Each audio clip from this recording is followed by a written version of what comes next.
The dust was a living thing. It coated everything: the cracked leather of my boots, the dry leaves of the cornstalks, the very air I breathed. For months the sun had been a relentless tyrant, beating down on our land until the earth itself seemed to groan in pain. The fields, once a vibrant sea of green, were now a brittle, monochrome wasteland of brown and gray. My name is Elias, and this farm wasn't just land to me. It was my father's legacy and his father's before him. Now it felt like I was watching that legacy turn to dust in my hands. Every morning I'd walk the same path, my heart growing heavier with each step. I'd run the parched soil through my fingers, feeling it crumble into nothing. The well, our faithful source of life for generations, was nearly dry. Its dark, gaping mouth offered only a shallow, muddy puddle at the bottom. The cattle were thin, their ribs showing like harsh lines drawn on a canvas of despair. Their low, mournful calls echoed the hollowness I felt inside. My wife, Sarah, tried to keep our spirits up. She'd look at me with those hopeful eyes, the same eyes I fell in love with, but I could see the worry etched around them. "It'll rain soon, Elias," she'd say, her voice a little too bright. "The clouds will come." But the sky remained a vast, empty canvas of pale blue, mocking us with its clarity. We ate less, we talked less, and the silence in our little farmhouse grew louder than any storm. The worst part was seeing it all through the eyes of my daughter, Lily.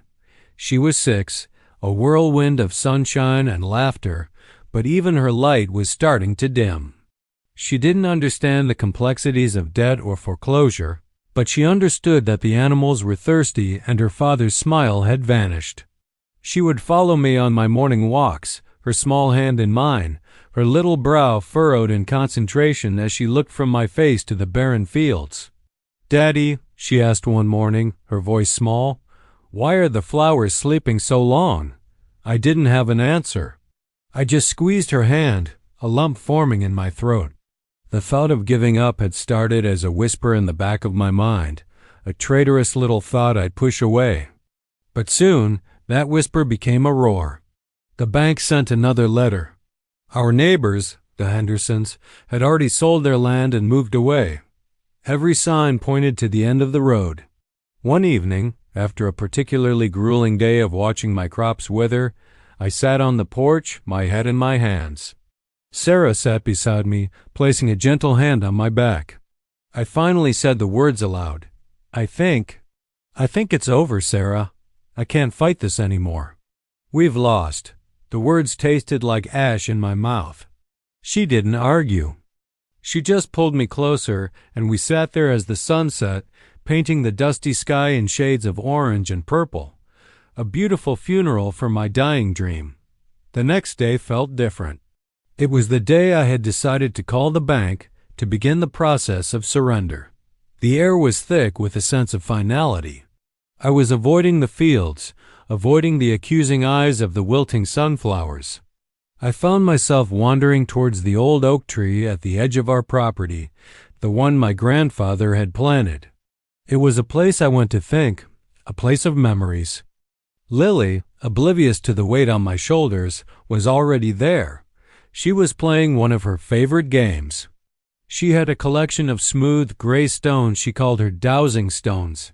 She'd hold one in each hand, close her eyes, and walk around, pretending to be a water finder like in the old stories I used to tell her. "The water is hiding, Daddy," she'd say seriously.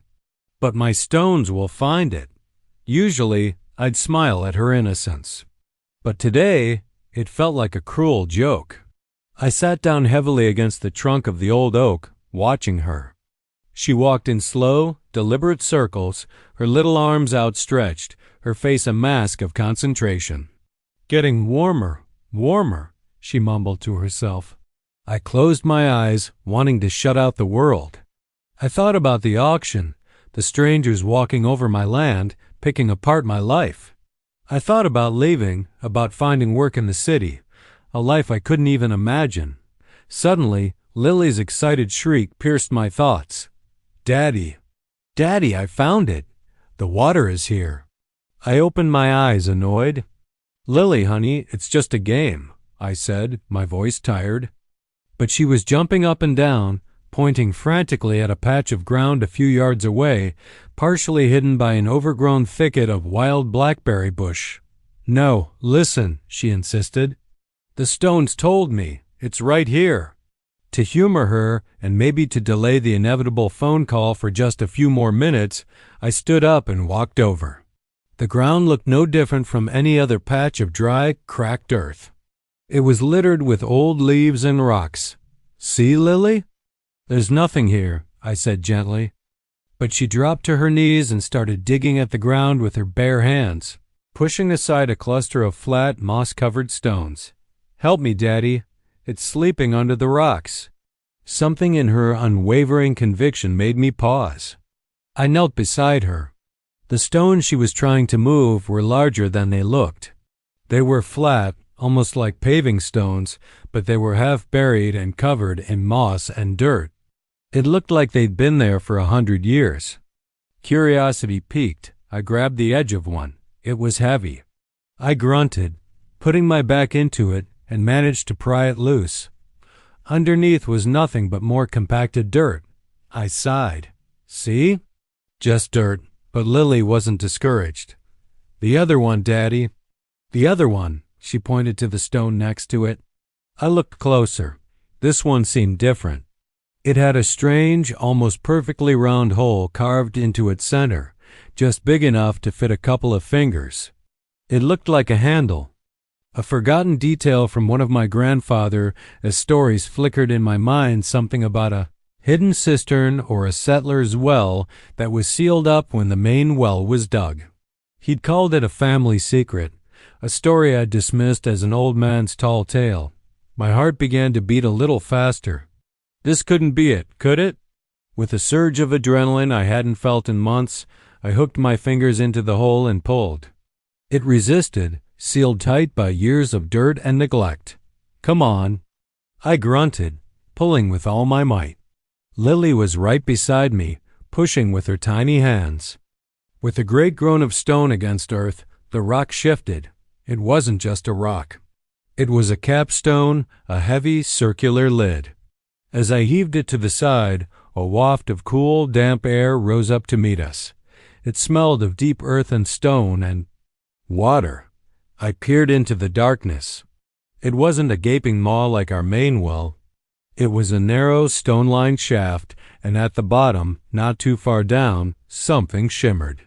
It was the unmistakable reflection of the sky on a surface of dark, clear water. I couldn't breathe. I just stared, my mind refusing to believe what my eyes were seeing. Lily, however, had no such doubts. She clapped her hands and cheered, "We found it! We found the water, Daddy, you and me." I scrambled back to the barn, my legs feeling weak. I grabbed a bucket and a long rope, my hands shaking so much I could barely tie the knot. Sarah came running out, her face a mask of confusion. "Elias, what is it? What's wrong?" I couldn't form the words. I just grabbed her hand and pulled her along. When we got back to the old oak, I lowered the bucket into the shaft. It hit the surface with a splash that was the most beautiful sound I had ever heard. I pulled it up, hand over hand, the rope growing heavier with each pull. The bucket that emerged was full to the brim with cold, clean water. I splashed some on my face. It was real. I dropped to my knees right there in the dirt, and I wept. Not tears of sorrow or despair, but tears of overwhelming relief and gratitude. All the tension, the fear, the months of watching my world die, it all came pouring out. Sarah knelt beside me, tears streaming down her own face as she held me. Lily, my little water finder, wrapped her arms around both of us, her bright, beaming face the center of our world. That day, the water didn't just save our farm. It washed away the dust from my soul. It reminded me that even when the sky is empty and the earth is cracked, hope can be found in the most unexpected places. Sometimes, it's not about looking to the heavens for a miracle. It is about listening to the quiet wisdom of a child's game and having the faith to look beneath the surface. My grandfather's story wasn't a tall tale. It was a promise. waiting for me to be desperate enough and for my daughter to be innocent enough to uncover it. We had found more than water. We had found our future, hidden right under our feet the whole time. Thanks for watching our story. If it touched your heart, please give us a like and subscribe for more.